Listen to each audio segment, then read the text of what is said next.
Asalaamaaleykum étudiants ñoo ngi leen nuyu bu baax di leen ziar j'espère que yéen a ngi si jàmm bu baax bon comme d'habitude rek bu jaabi tuto dañu ñëwaat baaxewaat leen benn vidéo donc du coup n'hésitez pas à vous abonner, surtout abonnez-vous avant de continuer. Voilà, donc ñu mën a def lu bëri donc ni ñu bindee email c'est très simple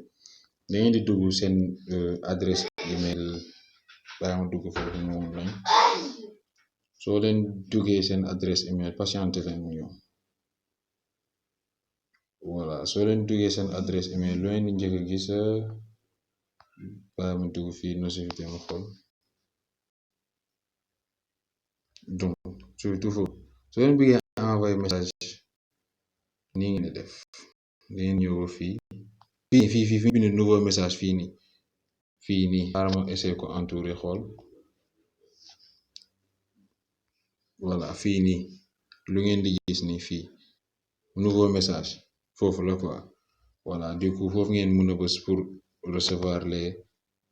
messages et tout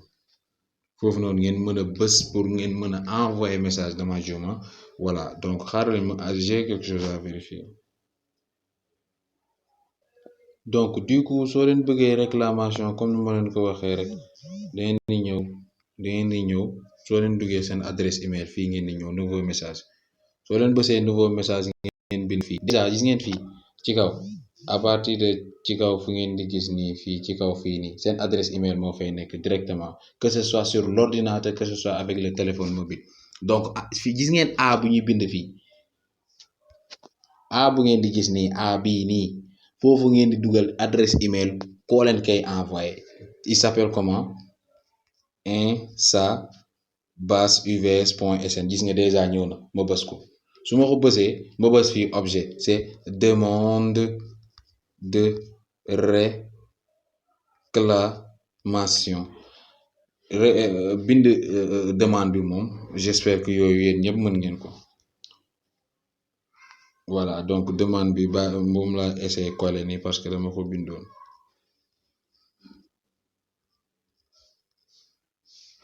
Voilà, bonsoir monsieur Insa, je me nomme Khalifa Insa Goudiaby, étudiant en promotion 8 sociologie à l'université du Sénégal. Je viens par cette présente email pour vous demander des éclaircissements sur les résultats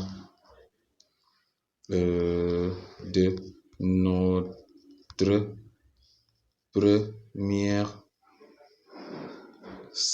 notre premier semestre gis ngeen na donc après su ma paree ma def je vous prie de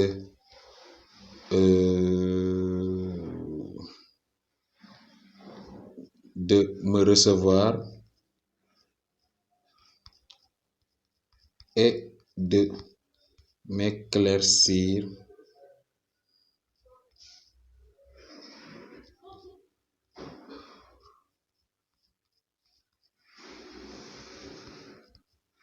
sur ce sujet. Soo leen pare ngeen wàcc ba ci suuf ngeen def merci beaucoup gis ngeen seen email bi pare na léegi instant yi fii fekkee yéen bon da ngeen am benn photo boo leen ko bëgg a envoyer fii ngeen di ñëw donc man j'ai rien à lui envoyer donc fekkee photo ngeen ko bëgg a envoyer fii ngeen di ñëw fii fu ñu def noonu soo leen ko bësee xaaral ma désactiver lii soo leen ko bësee daf leen di ne joindre un fichier c'est pour amener photo vidéo ou quelque chose loo xamante ne preuve lay doon en plus donc soo leen paree ngeen bës envoyer soo leen bësee envoyer da ngeen di gis ni ñu ne leen envoi en cours message déjà envoyé gis ngeen ñu ne la envoyer soo leen seetloo bu baax di ngeen gis ñu defal leen fii nii envoyer donc soo leen bëggee xam di dem na wala demul da ngeen di ñëw fii ngeen wàcc message envoyé anam message envoyé ngeen ñëw soo leen ñëwee envoyé di ngeen gis ni envoyé ngeen message à Insa Ba. Donc n'hésitez pas à vous abonner. Si vous avez des questions, posez-les et on va y répondre, Inch'Allah.